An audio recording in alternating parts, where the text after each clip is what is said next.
పండితులు ఆచార్య రాఘవేంద్ర గారు ఉన్నారు. రాఘవేంద్ర గారితో మాట్లాడదాం. నిజంగానే అంటే ఇంకొక 4 రోజుల్లో ఉంది. అది రాఘవేంద్ర గారు చెప్పినా లేదంటే ఇంకెవరైనా ఉద్దండ ఎవరు చెప్పినా కొద్ది 4 రోజుల్లో మాత్రమే ఉంది. 4 రోజుల ముందు అసలు జ్యోతిష్యం ఏం చెప్తుందో ఆయనతో మాట్లాడదాం. రాఘవేంద్ర గారు నమస్తే అండి. నమస్తే అండి.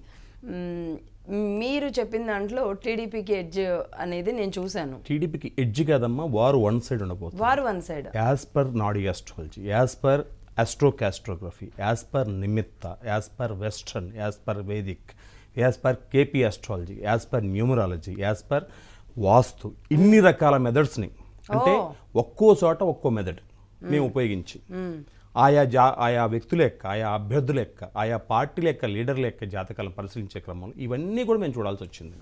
ఎందుకంటే జనరల్గా ఒక రాష్ట్రంలో కానీ ఒక కాన్స్టెన్సీలో కానీ, అది పార్లమెంట్ కాన్స్టెన్సీ కావచ్చు, ఒక అసెంబ్లీ కాన్స్టెన్సీ కావచ్చు, ఆయా నియోజకవర్గాల్లో ప్రధాన పార్టీల నుంచి కొంతమంది లీడర్లు పోటీ చేసేటప్పుడు, తలపడేటప్పుడు రాజకీయంగా ఎవరు గెలిచే అవకాశం ఉంది అనే అంశం తీసుకునేటప్పుడు ముఖ్యంగా వారి జాతకం తీసుకోవాలి. ఎవరండి? పార్టీ అధిపతుల జాతకాలు చూస్తారా? అక్కడికి వస్తున్నాను. ఒక రాష్ట్రంలో అసెంబ్లీ పార్లమెంట్ ఎన్నికలు జరిగేటప్పుడు మనం జనరల్గా సాధారణంగా ఏ పండితులను చూసేది ఏంటంటే పార్టీ అధిపతుల యొక్క జాతకాలు తీసుకుంటారు. అలాగనే పార్టీ ఫార్మేషన్ యొక్క జాతకం తీసుకుంటారు. రాష్ట్రం యొక్క ఫార్మేషన్ యొక్క డేట్ ఆఫ్ బర్త్ తీసుకుంటారు. ఇవి తీసుకొని గణించి ఫలితాలు చెప్పే ప్రయత్నం చేస్తారు. అయితే నా ఉద్దేశం ప్రకారం ఇలా చేయడం ద్వారా కొన్ని లోపాలు వచ్చే అవకాశం ఉంది. క్యాలిక్యులేషన్ కూడా కరెక్ట్గా వచ్చే అవకాశం లేదనమాట. అంటే ప్రిడిక్షన్ రాంగ్ అయ్యే అవకాశం ఉంది కొన్ని సమయాల్లో. సో ఆ ఎర్రర్ లేకుండా ఉండాలంటే ఏం చేయాలంటే, రాష్ట్రంలో ఒక పార్టీ అధిపతులే కాకుండా, ఆయా పార్టీ యొక్క అధిపతులే కాకుండా, పార్టీ ఫార్మేషన్ యొక్క జాతకాలే కాకుండా, రాష్ట్రం యొక్క జాతకమే కాకుండా, ఆయా నియోజకవర్గాల్లో పోటీ చేసేటువంటి ప్రతి ఇండివిజువల్ లీడర్ యొక్క డేట్ ఆఫ్ బర్త్ తీసుకొని మనం గణించి కనుక ముందుకెళ్ళినట్లయితే అప్పుడు ప్రతి ఇండివిజువల్ కాన్స్టెన్సీని మనం కౌంట్ చేసుకుంటూ వస్తున్నాం కాబట్టి ఓవరాల్గా స్టేట్లో ఎన్ని వస్తున్నాయని మనం ఐడెంటిఫై చేసి ప్రయత్నం చేయొచ్చు అనమాట. మీరు ఎంతమందిని చేశారు అలా? అక్కడికి వస్తానండి. ఇక్కడ గమనించినట్లయితే రాష్ట్ర వ్యాప్తంగా తీసుకున్నట్లయితే కొంతమంది డేట్ ఆఫ్ బర్త్లో లేవండి, వారికే తెలియదు, మనకేం ఇస్తారు. కొన్ని సమయాల్లో వారిని అప్రోచ్ చేయనప్పుడు రకరకాల కారణాల చేత వాళ్ళకి ఇవ్వడానికి ఆసక్తి చూపించకపోవచ్చు. కొంతమంది ఇవ్వడానికి ప్రయత్నించినప్పటికీ కూడా date of birth time of birth లేదు. చాలా తక్కువ మంది దగ్గర నుంచే మనకి ఈసారి date of birth time of బర్త్లు కూడా రావడం జరిగిందన్నమాట. సో రకరకాల మెథడ్ ద్వారా మేము అప్రోచ్ అవ్వని తీసుకునే ప్రయత్నం చేస్తూ ఉంటాం. సో ఇవన్నీ చూసినప్పుడు డేట్ ఆఫ్ బర్త్ ఉన్నప్పుడు ఒక మెథడ్లో చూస్తాం, డేట్ ఆఫ్ బర్త్ ఉంది టైం ఆఫ్ బర్త్ లేదు ఇంకో మెథడ్లో చూస్తాం, డేట్ ఆఫ్ బర్త్ లేదు టైం ఆఫ్ బర్త్ లేదు ఇంకో మెథడ్లో చూస్తాం. సరే, ఏ మెథడ్లో చూస్తాం? అవునండి. మీరు దాదాపుగా ఎంతమంది అభ్యర్థులు ఇప్పుడు ఇటు 400 పైచిలకు వ్యక్తుల యొక్క లీడర్ల యొక్క జాతకాలు నేను పరిశీలించే ప్రయత్నం చేశాను. 400 పైచిలకు.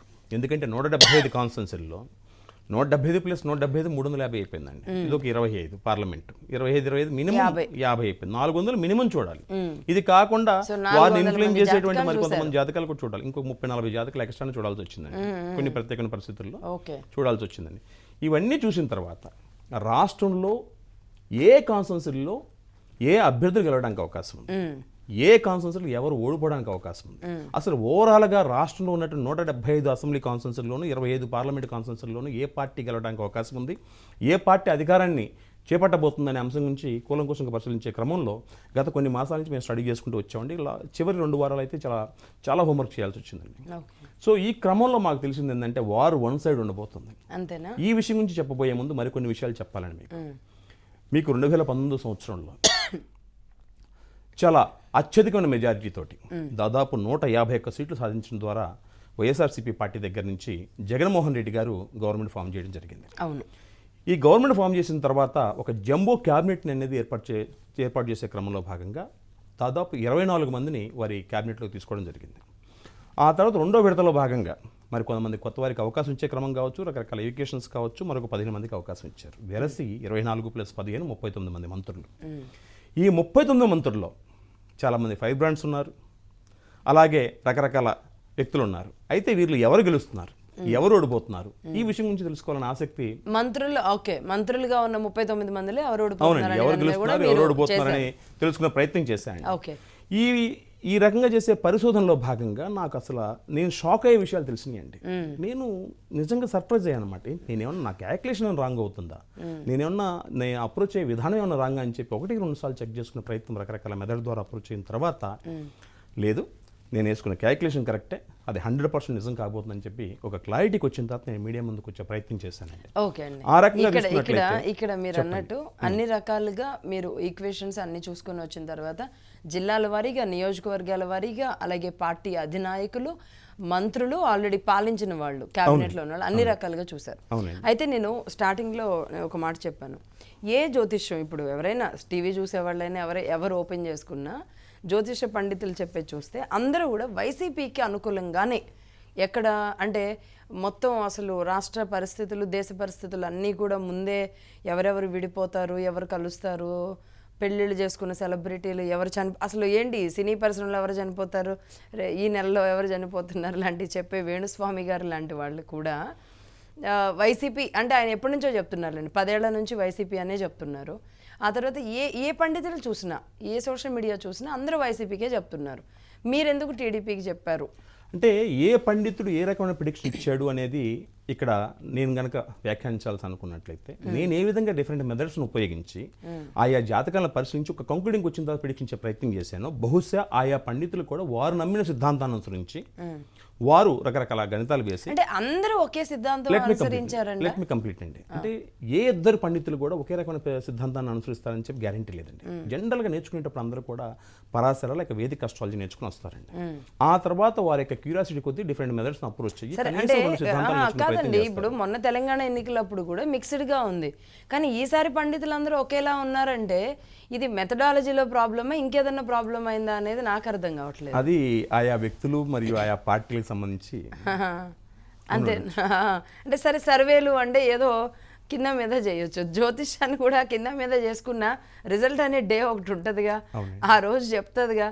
ఈ లోపుగానే జ్యోతిష్యులు వైసీపీగా చెప్పారంటే మేబీ ఈ బెట్టింగ్ వాళ్ళకి వీళ్ళకైతే బాగుంటుందేమో. మీరు గమనించినట్లయితే 2023 సంవత్సరంలో తెలంగాణలో జరిగిన అసెంబ్లీ ఎన్నికల్లో నేను ఇచ్చిన ప్రిడిక్షన్స్ యాక్టివ్గా మ్యాచ్ అయ్యింది. నేను అది కూడా చూసాము. మీరు కాంగ్రెస్ కి 65 నుంచి 65 ఇచ్చు, చాలా తక్కువ మంది కాంగ్రెస్ కి ఇచ్చారు. పిన్ పాయింటెడ్ ప్రిడిక్షన్ ఇచ్చాను. అవును, బట్ అట్లా అని ఇవ్వకుండా ఎవరు లేరు.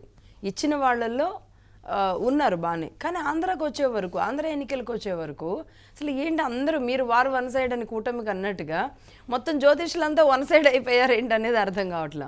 ఏమో వారు ఆ రకంగా క్యాలిక్యులేషన్ చేసి ఉండొచ్చు. బట్ ఈ మధ్య మాత్రం నేను కొంతమంది వ్యక్తులను గమనించాను, వారు ప్రిడిక్షన్ ఇవ్వకుండా అది వ్యక్తిగతంగా ఇంకో రకంగా ఎమోషనల్గా తీసుకున్నారేమో అని చెప్పి అనిపిస్తుంది. ఫర్ ఎగ్జాంపుల్ వారి పేరు నాకు కరెక్ట్గా గుర్తులేదు, ఎవరనేది మనం తర్వాత డిస్కస్ చేయొచ్చు. ఒక పండితుడు చంద్రబాబు నాయుడు గారు అసలు ఓడిపోతున్నారు, అంత మెజార్టీ ఇంత మెజార్టీతో ఓడిపోతున్నారు అని చెప్పి ఒక పండితుడు అంటారు.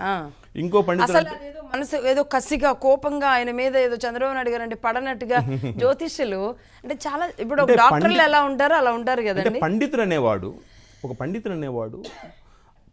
వాడి దగ్గరికి ప్రజలు అనేవాళ్ళు ఒక దైవాంశ సంబుద్ధుడిగా భావించి వస్తారు. అవును, ఖచ్చితంగా. అలాంటి పండితుడు, నిత్యం ఉపాసన చేసే పండితుడు, నిజంగా చెప్పాలంటే రాగద్వేషాలు ఉండకూడదు. ఒక రకమైనటువంటి నిజంగా చెప్పాలంటే ఒక తండ్రి పాత్ర పోషించాలని సమాజానికి.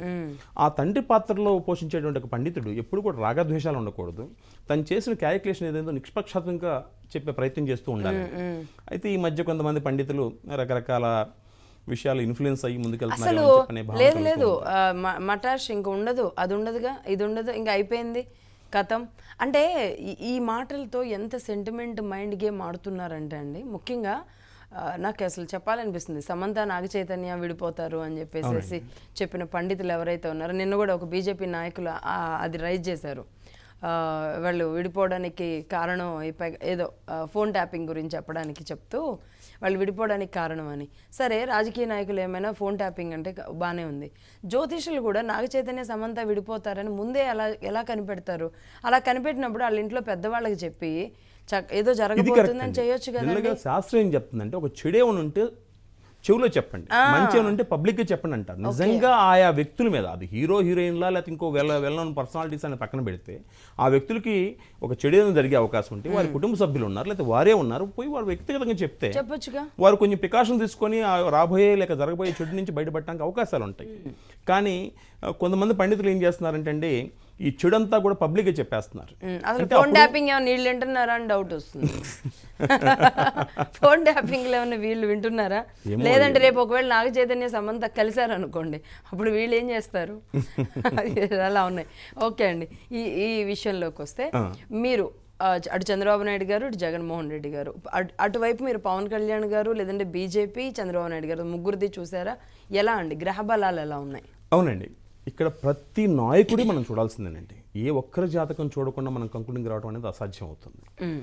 సో ఇక్కడ మనం జాతకాల గురించి మాత్రమే మాట్లాడుకున్నట్లయితే, ఒక జ్యోతిష పండితుడికి నేను కొన్ని సీక్రెట్స్ రివైల్ చేయకూడదు, అది నా టీంకి మాత్రమే రివైల్ చేస్తాను. ఓకే. బట్ ఒక క్లుప్తంగా చెప్పుకునే ప్రయత్నం కనుక చేసినట్లయితే మన ప్రేక్షకుల కోసం, ఒక రాజకీయ నాయకుడు రాజకీయాల్లో గెలవాలంటే ఏం ఉండకూడదు. అంటే జనరల్గా మా సిద్ధాంతం ఏం చెప్తుందంటే అండి, ఒక వ్యక్తి రాజకీయాల్లో గెలిచాడు అనుకోండి, ఫస్ట్ ఏం వస్తుంది? ధైర్యం వస్తుంది, పేరు ప్రతిష్టలు వస్తాయి, ఒక కంఫర్టబుల్ ఒక ఎన్విరాన్మెంట్ క్రియేట్ అవుతుంది. దీనికి భిన్నంగా కనుక తీసుకున్నట్లయితే ఇన్సల్టింగ్గా ఫీల్ అవుతారు, ఒక రకమైనటువంటి ఇబ్బందికి లోనవుతారు, కీర్తి ప్రతిష్టలు తగ్గినవి అని చెప్పి భావన ఇదవుతూ ఉంటారు. సో ఆ రకంగా తీసుకున్నట్లయితే ఎవరి జాతకంలో అయితే జీవకారకుడైన బృహస్పతిని రాహు బట్టి పీడించడానికి అవకాశం ఉంటుందో అలాంటి వ్యక్తులు ఒక రకమైన ఫియర్ కాంప్లెక్స్లోకి మళ్ళీ అవకాశం ఉంటుంది. అలాగనే కీర్తిని అందించేటువంటి, అలాగే అధికారానికి కారకుడైన సూర్యుడు ఎవరైతే ఉన్నారో, సూర్య భగవానుడికి కేతు యొక్క ఇన్ఫ్లుయెన్స్ ఉండి కేతు చేత కబలింపబడినట్లయితే ఆ వ్యక్తులు ఓటమి పాలయ్యే అవకాశాలు ఎక్కువ ఉంటాయి. సూర్యుడు అండ్ కేతు. ఓకే. సో సూర్యకేతుల యొక్క కాంబినేషన్ అనేది ఒక నెగిటివ్ వేలో కనుక ఉన్నట్లయితే ఆ వ్యక్తులు ఓడిపోయే అవకాశం ఉంటుంది. బృహస్పతి రాహు యొక్క కాంబినేషన్ అనేది ఒక నెగిటివ్ వేలో ఉన్నట్లయితే వాళ్ళు అవమానాలకు గురయ్యే అవకాశం ఉంటుంది, ఒక ఫియర్కి లోనే అవకాశం ఉంటుంది. ఇదే కాంబినేషన్ పాజిటివ్ కూడా అప్లై అవుతుంది కొన్ని సమయాలు, అది ఉన్నటువంటి ప్లేస్ని బట్టి ఏ యాంగిల్లో ఉంది, అలాగే ఎలాంటి ఆస్పెక్ట్స్ ఉన్నాయి, ఎలాంటి డైరెక్షన్ ఉంది, ఎలాంటి సైన్లో ఉంది, ఏ కాంబినేషన్ పడింది అన్న దాన్ని బట్టి ఆ ఫలితాలు మారుతూ ఉంటాయి. ఆ రకంగా తీసుకున్నట్లయితే జగన్మోహన్ రెడ్డి గారి జాతకం, అంటే మన రాజకీయాల గురించి మాత్రమే మాట్లాడుకున్నట్లయితే ఇప్పుడు సమయం కూడా అదే కాబట్టి, సో వీరి జాతకంలో ఉన్నటువంటి గ్రహాల కాంబినేషన్ ఏదైతే ఉందో వారు వ్యక్తిగతంగా గెలవడానికి అవకాశం ఉందండి. పులివెందుల్లో జగన్మోహన్ రెడ్డి గారు గెలుస్తారా ఓడతారా అనేది అసలు నిర్వాద అంశం అండి. వారు ఎలాగూ గెలుస్తారు. అవునా? కాకపోతే వారి జాతకాన్ని అనుసరించి కనుక గమనించినట్లయితే అక్కడి టీడీపీ అభ్యర్థి కూడా చూసారా? ఎందుకంటే చూశానండి, ఆయన 4వ తారీఖు చూడండి మీరు రిజల్ట్ చూసి వెళ్ళండి అని ఆయన సవాల్ చేశారు. ఇదే ప్లేస్ అది వారి కాన్ఫిడెన్స్ అయ్యొచ్చు, అది వారి కాన్ఫిడెన్స్ అయ్యొచ్చు.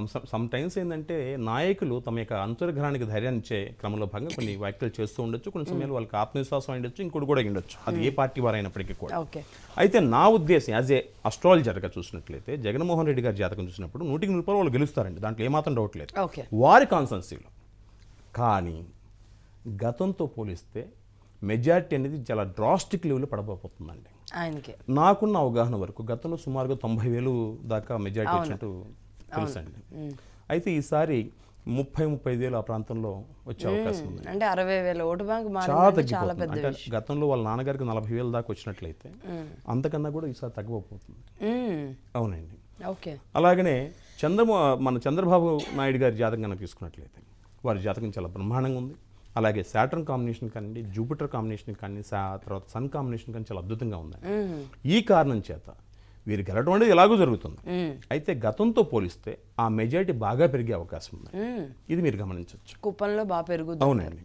అలాగే లోకేష్ గారు కనుక తీసుకున్నట్లయితే ఒక పార్టీ అధినేత కుమారుడిగా గతంలో మంగళగిరిలో పోటీ చేసి వారు ఓడిపోవడం జరిగిందండి. ఈసారి ఎవరు ఊహించిన విధంగా వారు విజయాన్ని సాధించడం మాత్రమే కాకుండా దాదాపు 40,000 మెజార్టీతో వాళ్ళు గెలవబోతున్నారని రాసి పెట్టుకోండి. అవునా? సవాల్ చేస్తున్నారు మంగళగిరి వారి విజయం గురించి నేను సవాల్ చేస్తున్నాను. సో 100% మంగళగిరిలో లోకేష్ గారు గెలవబోతున్నారు. సుమారుగా 40,000 మెజార్టీ దాకా రీచ్ అయ్యే అవకాశం ఉంటుందండి.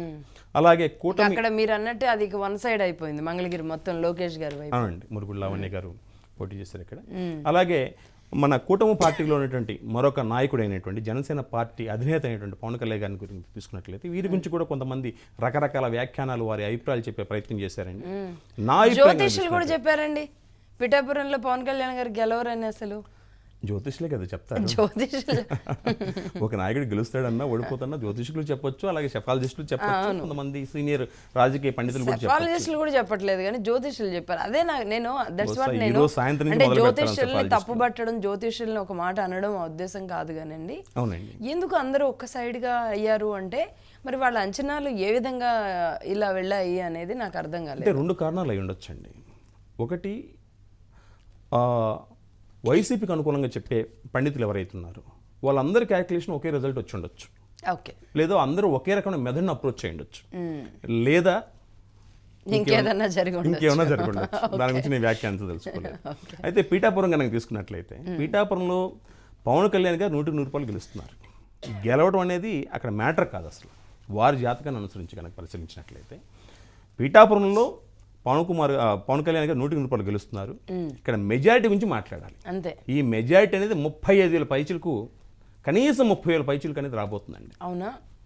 ఇప్పుడు లోకేష్ గారి మెజారిటీ, చంద్రబాబు నాయుడు గారి మెజారిటీ, పవన్ కళ్యాణ్ గారిది పిఠాపురం మెజారిటీ, జగన్మోహన్ రెడ్డి గారి మెజారిటీ కంటే కూడా పెరుగుతుంది అనే దాని మీద చాలా పెద్ద బెట్టింగ్లు నడుస్తున్నాయండి. ఇప్పుడు మీరు చెప్పేది వింటే ఈ బెట్టింగ్ కాసిన వాళ్ళకి పండగే. నేను అంత డీప్కి వెళ్ళలేదండి.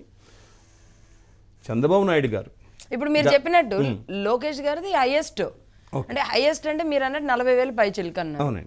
చంద్రబాబు నాయుడు గారిది 35,000 పైచిలుకు అన్నారు. ఏంది పవన్ కళ్యాణ్ గారిది? చంద్రబాబు నాయుడు గారిది గతంతో పోలిస్తే ఎక్కువ వస్తుంది, కనీసం 30,000 క్రాస్ అవుతుందని చెప్పాను. ఇక్కడ పవన్ కళ్యాణ్ గారిది 30 నుంచి 35,000 దాడుతుందని చెప్పన్నా అనమాట. కనీసం 30,000 పైచిలకు వస్తుందని చెప్పన్నాను మెజారిటీ అనేది. అవునండి. ఇక్కడ వీళ్ళ మెజారిటీ అనేది రికార్డు కాదండి. చంద్రబాబు నాయుడు గారు గతంతో పోల్చుకుంటే వారి మెజారిటీ పెరగటము, లేక లోకేష్ గారు గెలుస్తూ సుమారుగా 40,000 మెజారిటీని సాధించడము, లేక పీఠాపురంలో పవన్ కళ్యాణ్ గారు గెలిచి సుమారుగా 30,000 పైచిలకు మెజారిటీ సాధించడం, ఇవేవి రికార్డ్స్ కాదండి. రికార్డ్స్ ఏంటంటే 2019 సంవత్సరంలో జరిగినటువంటి ఎన్నికల్లో భాగంగా తను పోటీ చేసిన 2 స్థానాల్లో ఓడిపోయి అవమానకరమైన పరిస్థితుల్లో ఇబ్బందులు పడినటువంటి పవన్ కళ్యాణ్ గారు ఈసారి తను కాదండి, తన పార్టీ తరపున పోటీ చేస్తున్నటువంటి లీడర్లు ఎవరైతున్నారో, నాయకులు ఎవరైతున్నారో వారు సంచలనాలను క్రియేట్ చేయబోతున్నారండి. అవునా? 21 మంది మీరు గమనిస్తారు. సో వారిలో ఒకరు ఒక డిప్యూటీ సీఎం మీద విజయాన్ని సాధించబోతున్నారు. అవునండి. మీకు కొట్టు సత్యనారాయణ గారు తీసుకున్నట్లయితే వారి గురించి పూర్తి వివరాలు నేను చెప్తాను.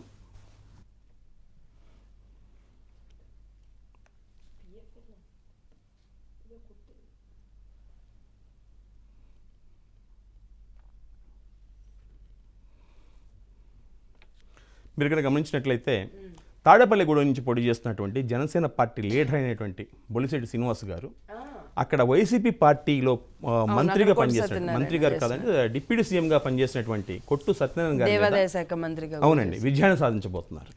అంటే జనసేన పార్టీ తరపు నుంచి పోటీ చేస్తున్నటువంటి ఒక లీడర్ అయినటువంటి శ్రీనివాస్ గారు డిప్యూటీ సీఎం గారి మీద విజయాన్ని సాధించబోతున్నారు. ఇది మొదటి రికార్డు అండి. రెండో రికార్డు వచ్చేసి అలాగే కాకినాడ రూరల్ నుంచి పోటీ చేస్తున్నటువంటి పంతం వెంకటేశ్వరరావు గారు, నానాజీ గారు అని చెప్పంటారు. వీరు వైసీపీ పార్టీ అభ్యర్థి అయినటువంటి కురసాల కన్నబాబు గారి మీద విజయం సాధించబోతున్నారు. వీరు మంత్రిగా పనిచేశారు. అంటే జనసేన పార్టీ తరపు నుంచి పోటీ చేస్తున్నటువంటి 2 లీడర్లు ఈసారి ఒకరు డిప్యూటీ సీఎం మీద విజయాన్ని సాధిస్తున్నారు, మరొకరు వచ్చేసి ఒక మంత్రి గారి మీద, కన్నబాబు గారి మీద విజయాన్ని సాధిస్తున్నారు. మరొక అద్భుతంగా కనుక తీసుకున్నట్లయితే, మరొక రికార్డు కనుక తీసుకున్నట్లయితే జనసేన పార్టీ పోటీ చేసినట్టు 2 స్థానాలు కూడా కాకినాడ ఉదయ్ శ్రీనివాస్ గారు కానివ్వండి, మచిలీపట్నంలో బాలశౌరి గారు కానివ్వండి, వీళ్ళిద్దరూ కూడా మంచి మెజారిటీ తోటి పార్లమెంట్ స్థానాల్లో ఎంపీలుగా గెలవబోతున్నారండి. ఇది రికార్డ్ అండి. ఎన్ని సీట్లు వస్తాయండి జనసేనకి? జనసేన కనుక తీసుకున్నట్లయితే పార్లమెంట్ సీట్లు అండి, పార్లమెంట్ పోటీ చేస్తే 2 సీట్లు కాబట్టి 2 సీట్లు వస్తాయండి. ఈ 21 స్థానాల్లో జనసేన, ఈ 21 స్థానాల్లో అత్యధికంగా జనసేన పార్టీ 16 సీట్లలో గెలవబోతుందండి. అవునా? 16 సీట్లలో డాటెడ్ ప్రిడిక్షన్. సెఫాలజిస్టులు కూడా అంతే ఇచ్చారండి, 16 నుంచి 17 వరకు ఇచ్చారు. తెలియదండి నాకు ఎగ్జాక్ట్లీ, అంటే నేను మాట్లాడాను కాబట్టి నాకు తెలుసు. 16 to 17 సెఫాలజిస్టులు ఇచ్చారు. అసెంబ్లీ సీట్లు. ఆస్ట్రాలజీ పరంగా కూడా జనసేనకి ఇంత పెద్ద ఎడ్జ్ ఉంది, స్ట్రాంగ్. తర్వాత మీరు కనుక గమనించినట్లయితే భారతీయ జనతా పార్టీ ఈసారి అత్యధికంగా 6 స్థానాల్లో పోటీ చేసిందండి. ఈ 6 స్థానాల్లో 4 స్థానాల్లో గెలవబోతుంది. ఆ 4 స్థానాలు కనుక తీసుకున్నట్లయితే డిప్యూటీ సీఎంగా పనిచేసిన చీఫ్ మినిస్టర్ అయినటువంటి నల్లారి కిరణ్ కుమార్ రెడ్డి గారు వారు రాజంపేట నుంచి గెలుస్తున్నారండి. ఎంపీగా. ఓకే. అవునండి. అలాగే నర్సాపురం నుంచి పోటీ చేసినటువంటి శ్రీనివాస్ వర్మ గారు గెలుస్తున్నారండి. ఓ. రాజమండ్రి నుంచి పోటీ చేసినటువంటి పురంధేశ్వర్ గారు గెలుస్తున్నారండి. అనకాపల్లి నుంచి పోటీ చేసినటువంటి సీఎం రమేష్ గారు గెలుస్తున్నారండి. సో పోటీ చేసిన 6 స్థానాల్లో 4 స్థానాల్లో అద్భుతమైన విజయాన్ని సాధించబోతున్నారు. 6లో 4 వచ్చేస్తున్నాయి బీజేపీ. రెండిట్లో పోటీ చేసిన జనసేన పార్టీ రెండిట్లోనే గెలుస్తుంది. అదొక రికార్డ్ అండి. అవును. బీజేపీ పార్టీ వచ్చేసి 6 స్థానాల్లో పోటీ చేసి 4 స్థానాల్లో గెలుస్తుంది. ఎంపీగా గెలుస్తుంది. అవునండి, ఇదొక రికార్డ్ అండి. ఓకే అండి. ఇంకా మీరు అసెంబ్లీ స్థానాలకు వస్తే అండి బీజేపీ 10 స్థానాల్లో పోటీ చేస్తుంది. అవునండి. ఇక్కడ 3 స్థానాల్లో వారు విజయాన్ని సాధించే అవకాశాలు ఉన్నాయండి. ఇక్కడ ఒకటి వైజాగ్లో పెన్మెత్త విష్ణుకుమార్ రాజు గారు గెలుస్తున్నారు. అదే మిగతా నేను మరలా చెప్తాను. సో ఆ రకంగా తీసుకున్నట్లయితే టీడీపీ పార్టీ, తెలుగుదేశం పార్టీ తన ఇండివిజువల్గా రాష్ట్రంలో ఉన్నటువంటి 25 పార్లమెంట్ స్థానాలకు గాను అత్యధికంగా 13 స్థానాల్లో విజయం సాధించబోతుందండి. అవునా? అవునండి. ఈ 13 స్థానాలు కనుక తీసుకున్నట్లయితే ఒకటి కర్నూలు అండి.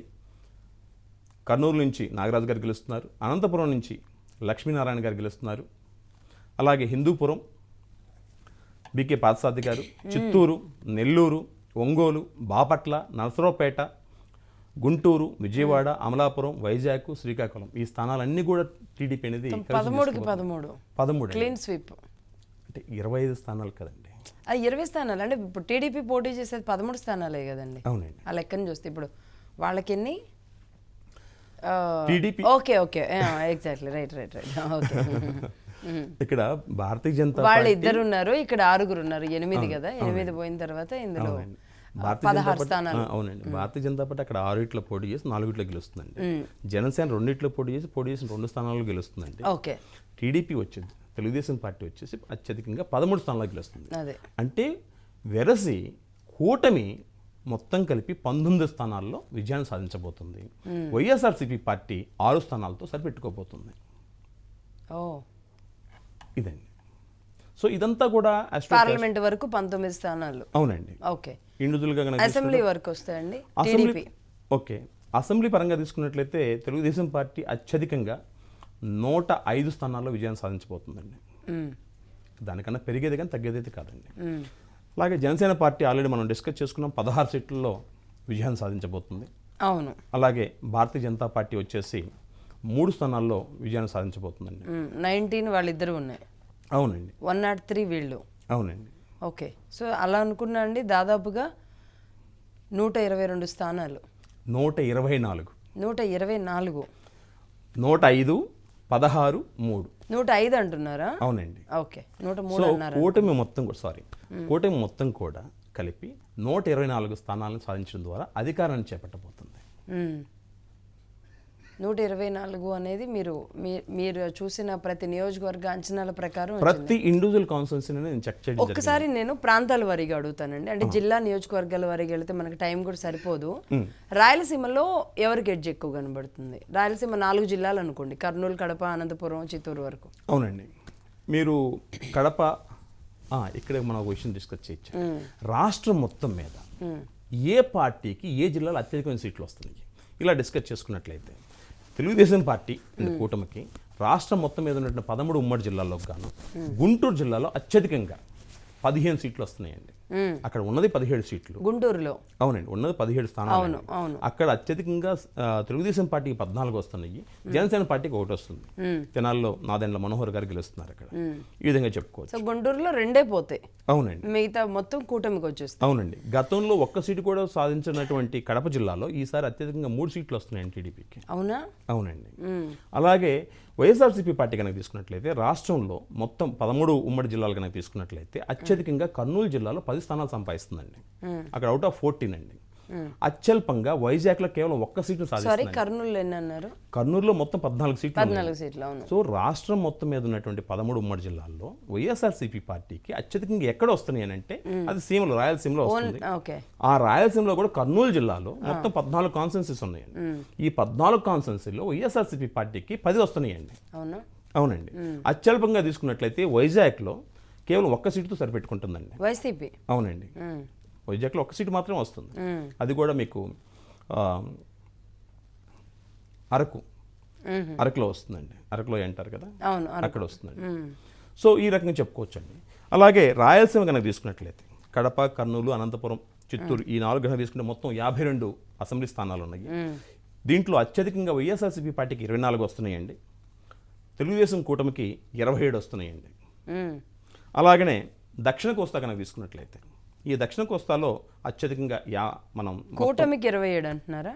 కూటమికి 27 వస్తున్నాయండి, వైసీపీకి 24 వస్తున్నాయి. రాయలసీమలో మొత్తం 52 ఉన్నాయి. అదే రాయలసీమ వరకు 52. నేను వైఎస్ఆర్సీపీకి వచ్చేసి నా క్యాలిక్యులేషన్ 24 కనపడినాయి, కూటమికి వచ్చేసి 27 కనపడినాయి. ఓకే, 51. ఒకటి వచ్చేసి కాంగ్రెస్కి ఎడ్జి కనపడుతుంది. అవునండి, మడగసిరి దగ్గర. ఓకే, తర్వాత దక్షిణ కోస్తా కనుక తీసుకున్నట్లయితే ఈ దక్షిణ కోస్తాలో మొత్తం నియోజకవర్గాలు 55 ఉన్నాయండి. ఈ 55కు గాను వైఎస్ఆర్సీపీ పార్టీ అత్యధికంగా 10 నుంచి లేదా 11 ఇచ్చే అవకాశం ఉందండి. తెలుగుదేశం పార్టీ కనుక తీసుకున్నట్లయితే తెలుగుదేశం పార్టీ అండ్ కూటమి మొత్తం కలిపి తీసుకున్నట్లయితే 44 సీట్లు వస్తున్నాయండి దక్షిణ కోస్తాలో. అవుట్ ఆఫ్ 55 గాను కూటమికి 44 వస్తున్నాయి. వైఎస్ఆర్సీపీ పార్టీకి 10 లేదా 11 ఇచ్చే అవకాశం ఉందండి. అలాగనే ఉభయ గోదావరి జిల్లాలు కనుక తీసుకున్నట్లయితే ఇక్కడ మొత్తం 19 + 15 34 సీట్లు ఉన్నాయండి. ఇక్కడ వైఎస్ఆర్సీపీ పార్టీకి 5 సీట్లు వచ్చే అవకాశం ఉందండి. కేవలం అవునండి, 5 సీట్లు మాత్రం వస్తాయి. 3 జిల్లాల్లో కూడా కలిపి ఉభయ గోదావరి ఈస్ట్ అండ్ వెస్ట్ చెప్తున్నారా? ఈస్ట్ గోదావరి వచ్చి 19, Uttarandhra okay, east Godavari 19, west Godavari వచ్చి ఉత్తరాంధ్ర కూడా 34 నియోజకవర్గాలు. అవునండి, అది 34, ఇది 34. ఈ 34 గాను కేవలం ఉభయ గోదావరి జిల్లాల్లో 5 సీట్లు మాత్రం, కేవలం 5 అండి. ఇంకా ఒకటి తగ్గే అవకాశం కూడా ఉంది. బట్ అంటే నేను ఈ అస్ట్రాలజీ క్యాలిక్యులేషన్ చేసినప్పుడు వైసీపీకి చేసేటప్పుడు ఏంటంటే ఏ మాత్రం ఎడ్జ్ ఉన్నా కూడా అది వైసీపీ వైపు వేస్తూ వచ్చానండి. అంటే బాగా టైట్, ఇద్దరు జాతకాలు ఈక్వల్ గా ఉండి నువ్వా నేనా అనుకున్నట్టు కష్టంగా వేస్తేనే 5 ఉన్నాయి. అవునండి, అంటే బాగా టైట్ గా ఉన్నప్పుడు ఉన్న ప్రతి చోట కూడా వైసీపీకి అనుకూలంగా వేసామండి. అలా వేస్తే మనకి 5 కనపడినాయండి ఉభయ గోదావరి జిల్లాలో. కూటమికి అత్యధికంగా 29 స్థానాల్లో విజయం అనేది కనపడుతుందండి. అలాగనే ఉత్తరాంధ్ర కానీ తీసుకున్నట్లయితే సో 10 + 9 + 15, శ్రీకాకుళం వచ్చేసి 10, విజయనగరం 9, తర్వాత వైజాగ్ 15 ఉన్నాయి. మొత్తం కలిపి 34 సీట్లు అండి. ఇక్కడ అత్యధికంగా వైఎస్ఆర్సీపీ పార్టీకి 10 స్థానాల్లో విజయం రాబోతుందండి. అలాగనే కూటమికి వచ్చేసి 24 స్థానాల్లో విజయం రాబోతుందండి. సో వెరసి ఆంధ్రప్రదేశ్లో ఉన్నటువంటి 175 అసెంబ్లీ కాన్స్టిట్యున్సీల్లో కూటమికి 124 సీట్లు, 124 సీట్లు డాటెడ్ ప్రిడిక్షన్. ఇండివిజువల్గా తీసుకుంటే తెలుగుదేశం పార్టీకి 105, జనసేన పార్టీకి 16. దాంట్లో 2 రికార్డు క్రియేట్ చేయబోతున్నారు, అది ఆల్రెడీ మనం డిస్కస్ చేసుకున్నాం. 3 స్థానాల్లో 3 వస్తున్నాయండి, మొత్తం 124 స్థానాలండి. వైఎస్ఆర్సీపీ పార్టీకి సుమారుగా 50 వచ్చే అవకాశం ఉందండి. దాంట్లో కొంచెం తగ్గే అవకాశం, బట్ అక్కడే మనం చేసాం అన్నమాట. అంటే ఈ 124కి కూటమి నుంచి పెరిగితే పెరగొచ్చు, తగ్గితే తగ్గొచ్చా? పెరిగే అవకాశం ఉందండి, తగ్గే అవకాశం లేదు. ఓకే, వైసీపీ 50లో తగ్గే అవకాశం ఉంది కానీ పెరిగే అవకాశం లేదు. సో ఇంత ఒక సెఫాలజిస్ట్ లాగా మీరు అంటే అందరూ అంటే అస్ట్రాలజీ లేదా జ్యోతిష్యం అనేది లేక వాస్తు అనేది కొంతమంది వృత్తిగా చేస్తారండి, కొంతమంది ఒక ఫ్యాషనేట్గా చేస్తారు. నాకు ఇది వ్యసనం అంటే, నాకు ఇది తప్ప ఇంకోటి తెలియదు. ఇన్ని గంటలు దీంట్లో స్పెండ్ చేస్తాను, దీని మీద ఎన్ని ఆర్టికల్స్ రాస్తాను. మీరు చెప్పేది వింటుంటేనే నేను ఎంత కష్టపడ్డారో నాకు తెలుస్తుంది. అవునమ్మా. అలాగే పార్లమెంట్ స్థానాలు కనుక తీసుకున్నట్లయితే మరోసారి మనం రిమైండ్ చేసుకునే ప్రయత్నం చేద్దాం. ఉన్నటువంటి ఆంధ్ర రాష్ట్రంలో ఉన్నటువంటి మొత్తం 25 పార్లమెంట్ స్థానాలకు గాను అత్యధికంగా 19 స్థానాల్లో కూటమి విజయం సాధించబోతుంది. కేవలం 6 తోటి వైఎస్ఆర్సీపీ పార్టీ సరిపెట్టుకోబోతుంది. ఈ 19లో కూడా తెలుగుదేశం పార్టీకి 13 రాబోతున్నాయి, భారతీయ జనతా పార్టీకి 4 రాబోతున్నాయి, జనసేన పోటీ చేసిన 2 స్థానాల్లోనూ విజయం సాధించబోతుంది. సో మొత్తంగా అంటే నాకు ఒక డౌట్, నేను స్టార్టింగ్లోనే అడుగుదాం అనుకున్నాను ఇందాక జ్యోతిష్యుల గురించి చెప్పినప్పుడు. మీరు 2014లో చెప్పిన ప్రిడిక్షన్ కరెక్ట్ అయింది, మొన్న తెలంగాణ ఎలక్షన్ చెప్పింది కరెక్ట్ అయింది, కానీ 19లో మీరు టీడీపీకి 90 సీట్ల వరకు వస్తాయి అన్నది మీ దృష్టికి రాని విషయం. నేను ఇంకోటి చెప్తాను, అసలు పొలిటికల్ అస్ట్రాలజీ ప్రిడిక్షన్ నేను మొదలుపెట్టింది 2009 సంవత్సరంలో. కానీ అప్పుడు మీడియా దాకా నా ప్రిడిక్షన్స్ అనేవి రాలేదు. నా ప్రిడిక్షన్స్ అంటే పొలిటికల్ అస్ట్రాలజీ ప్రిడిక్షన్స్ మొదలుపెట్టినప్పుడు దాదాపుగా నాకు తెలిసినంత వరకు, నాకు తెలియకుండా ఉండొచ్చేమో, బట్ నాకు తెలిసినంత వరకు తెలుగు రాష్ట్రాల్లో ఏ పండితుడు కూడా పొలిటికల్ అస్ట్రాలజీ ప్రిడిక్షన్ అనేది మొదలు పెట్టలేదు. అటువంటి రోజుల్లో 2009లో ఏం చెప్పారు మీరు? ఆ రోజు ఉప ఎన్నికలు కదమ్మా, అది డాక్టర్ వైఎస్ రాజశేఖర రెడ్డి గారు మరణించినప్పుడు ఉప ఎన్నికలు వచ్చినాయి కదా. ఉప ఎన్నికలు ఏం రాలేదు. సారీ, ఉప ఎన్నికలు అంటే 2009 2009లో ఎన్నికలు వచ్చినాయి. తర్వాత వారు మరణించిన తర్వాత జగన్మోహన్ రెడ్డి గారు ఒక 18 స్థానాల్లో పోటీ చేశారు. అవును, ఈయన రాజీనామాలు చేసిన వాళ్ళందరూ కాంగ్రెస్ నుంచి రాజీనామాలు చేశారు 2010-11లో. 11 అనుకుంటా, మేబీ 11 అనుకుంటా. 11 అమ్మా, నేను మర్చిపోయి 9 అన్నా, సారీ. సో ఆ టైంలో మొదలు పెట్టానమ్మా. సో నెల్లూరు కాన్స్టెన్సీ మేకపాటి రాజమోహన్ రెడ్డి గారి ఫ్యామిలీనే కొంచెం బాగా ఆత్మీయంగా ఉండేది అప్పుడు. మరణించారు గౌతమ్ రెడ్డి గారు, మంచి మిత్రులు. సో అక్కడి నుంచి మనం ట్రావెల్ మొదలు పెట్టాం. సో అక్కడ ప్రిడిక్షన్స్ ఇచ్చుకుంటూ వచ్చాం, బట్ పబ్లిక్గా ఎక్స్పోజ్ అవ్వలేదు. మొట్టమొదటిసారిగా 2014 సంవత్సరం అసలు దేశంలో ఏ పార్టీ వస్తుంది కొంతమంది గెస్ట్ చేసి ఉండొచ్చు, రాజకీయ మేధావులు, దాని గురించి అవగాహన ఉన్నవారు. అలాగే తెలంగాణలో అందరూ గెస్ట్ చేశారు, టీఆర్ఎస్ పార్టీ సాధించింది కాబట్టి, రాష్ట్రాన్ని సాధించింది కాబట్టి వారికి వస్తుందని గెస్ట్ చేసి ఉండొచ్చు. బట్ ఆంధ్ర రాష్ట్రంలో ఏ పార్టీ వస్తుంది, ఏ పార్టీ ఓడిపోతుందని నాకు తెలుసు, నాకు అవగాహన ఉన్నంతలో ఏ పండితులు అయితే ప్రిడిక్షన్ చేయలేదు. అటువంటి రోజుల్లో నేను మొత్తం స్టడీ చేసి తెలుగుదేశం పార్టీ అండ్ కూటమికి అత్యధికంగా 97 నుంచి 107 వరకు అసెంబ్లీ సీట్లు వస్తాయని, 16 నుంచి 18 వరకు పార్లమెంట్ సీట్లు వస్తాయని నేను ప్రిడిక్షన్ చేయడం జరిగింది. అప్పుడు మీరు గమనించినట్లయితే 106 సీట్లు అసెంబ్లీ వచ్చినాయి, 17 వచ్చేసి పార్లమెంట్ వచ్చినాయి. ఆ తర్వాత నేను కర్ణాటక ప్రిడిక్షన్, తర్వాత తమిళనాడు, వెస్ట్ బెంగాల్, ఛత్తీస్గఢ్, జార్ఖండ్, తర్వాత Bihar, UP, Karnataka. Only political జ్యోతిష్యం మాత్రమే చూస్తుంటారు మీరు? లేదు, నేను వ్యక్తిగత జాతకాలు కూడా చూస్తుంటాను, పిల్లలు చూస్తుంటాను, పెళ్ళిళ్ళు చూస్తుంటాను, అన్ని ఆరోగ్యం.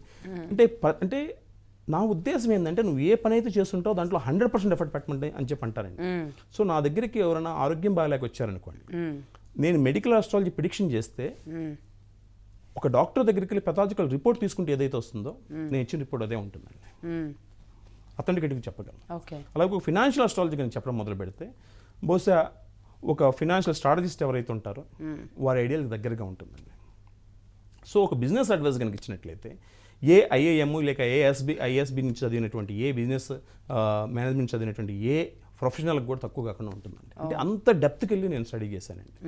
సో ఆ రకంగా తీసుకున్నట్లు ఇట్లా దాదాపు అప్పటి వరకు మన 2023 కాకుండా 11 ప్రిడిక్షన్స్ ఇచ్చానండి. 2023లో కూడా తెలంగాణలో ప్రిడిక్షన్ ఇచ్చాను, 100కి 100 కరెక్ట్ అయిందండి. మీరు గమనించినట్లయితే ఇన్ని అద్భుతమైన ప్రిడిక్షన్ చేసినటువంటి సిద్ధాంత రాఘవేంద్ర 2019 సంవత్సరంలో తెలుగుదేశం పార్టీ అండి కూటమికి, తెలుగుదేశం పార్టీకి 95 పైగా సీట్లు వస్తాయని చెప్పి ఇదే ఛానల్లో కూర్చొని నేను చెప్పడం జరిగింది. అది డిజాస్టర్ ప్రిడిక్షన్ అనేది రావడం జరిగింది. అవును, ఎందుకలా? సో అక్కడ కొంత డేటా కలెక్షన్ చేసే సమయంలో కానివ్వండి, అంటే నేను ఇప్పుడు ఏం చెప్పినా కూడా చేసిన తప్పును సరిపుచ్చుకోవడానికి నువ్వు ఆ విధంగా చెప్తున్నావు అని చెప్పనే అవకాశం ఉందండి. కానీ నేను చేసిన ఆ టైంలో నా ప్రిడిక్షన్ రాంగ్ అయినందుకు నేను బాధ్యత వహిస్తున్నాను. అక్కడికి వస్తున్నాను, రకరకాల కారణాలండి. నేను కొంచెం బాగా వర్క్ ప్రెషర్ ఎక్కువగా ఉండటం కారణం చేత నేను కొంతమందికి అన్నీ నేనే చేయలేను కాబట్టి నాతో పాటు కొంతమంది నా సన్నిహితులకి, నా ఫ్రెండ్స్కి, నా కొలీగ్స్కి నేను సబ్జెక్ట్ కొంత టీచ్ చేసేసి గైడెన్స్ ఇచ్చేసి ఈ మెథడాలజీలో ఉంటుంది. ఇప్పుడు మీరే చేశారా? ఇప్పుడు 100% నేను చేశానండి, మొత్తం మీరే చూసారు. అంటే ఆల్రెడీ ఒకసారి దెబ్బతిని ఉన్నాం కదండి, ఆ ఎఫెక్ట్ బాగా పడిందండి. కెరీరే కదండి, చాలా విషయాల్లో ఇన్ఫ్లుయెన్స్ అంటే పండితులు జ్యోతిష్యాలు అంటే ఆహార్యంలో అంటే చేతులకి మెడలో అన్నీ ఉంటారు కదా, మీరు ఎందుకు ఇంత సింపుల్గా ఉన్నారు? నేర్చుకునేటప్పుడు నేను బిల్లగోసి పెట్టానండి, మెల్ల మాలలు వేసుకున్నాను, ఉంగరాలు పెట్టుకున్నాను, నామాలు పెట్టుకున్నానండి. సబ్జెక్ట్ నాలెడ్జ్ పెరిగే కొద్దీ నా ఐడియాలజీ మారుతూ వచ్చింది. అంటే నీ జీవితంలో ఒక సమస్య అనేది వచ్చినప్పుడు కొంతమంది జపం చేస్తే రెమెడీగా చెప్తారు, కొంతమంది అభిషేకం చెప్తారు, కొంతమంది రత్నధారణ చెప్తారు, కొంతమంది విభూతి ధారణ చెప్తారు. ఇట్లా రకరకాల మెథడాలజీస్ ఉన్నాయి. అయితే నా మెథడాలజీ ఇటన్నిటికీ భిన్నంగా ఉంటుందండి. అలాగని నేను దైవత్వానికో లేకపోతే ఆధ్యాత్మిక కార్యక్రమాలకో వ్యతిరేకం కాదు, బట్ నేను ఇచ్చే ప్రిడిక్షన్స్ వేరుగా ఉంటాయి, నేను ఇచ్చే రెమెడీస్ వేరుగా ఉంటాయి, నేను అప్రోచ్ విధానం కూడా వేరుగా ఉంటుంది. అయినా చెప్పడంలో పవర్ అలాగే ఉంటుందా? అంటే పవర్ కాదు, జనరల్గా ఎక్కువ మంది పండితులు ప్రిడిక్షన్ చేస్తారమ్మా.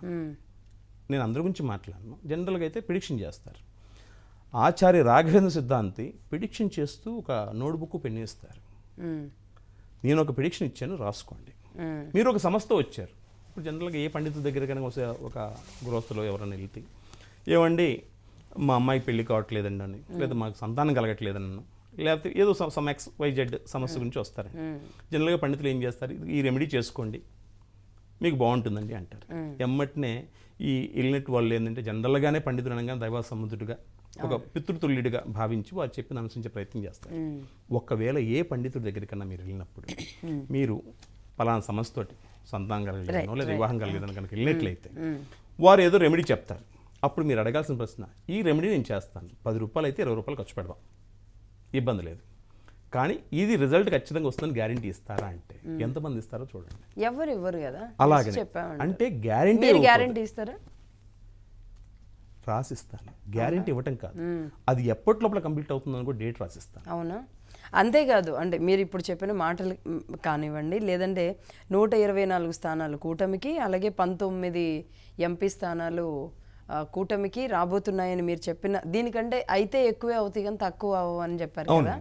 సో నిజంగా ఇది గనక నిజమైతే ఈరోజు నేను స్టార్టింగ్లో చెప్పినట్టు జ్యోతిష్యులంతా ఒకవైపు, మరి ఆచార్య రాఘవేంద్ర ఒకవైపు, అంతే అవుతారా?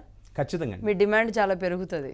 డిమాండ్ పెరుగుద్దో లేదు తెలియదు కానీ నాకు మరికొంత కాన్ఫిడెన్స్ పెరుగుతుంది, మరికొన్ని కొత్త ప్రయోగాలు చేయడానికి, మరికొన్ని కొత్త రీసెర్చ్ చేయడానికి నాకు ఒక అవకాశం దొరుకుతుంది. సో మా అందరికంటే కూడా, ప్రజలందరికంటే, నాయకులందరికంటే, పోటీ చేసిన అభ్యర్థుల కంటే కూడా మీకు కూడా అంతే టెన్షన్ ఉండొచ్చు 4వ తేదీ కోసం. పైకింత చెప్తున్నాను కానీ కొంచెం ఉంటుంది కదా 4వ తేదీ అంటే ఎలా ఉంటుంది అనే దాని మీద ఉంటుంది. ఎనీవే థ్యాంక్ యూ అండి. Thank you Raghavendra. Thank you అండి.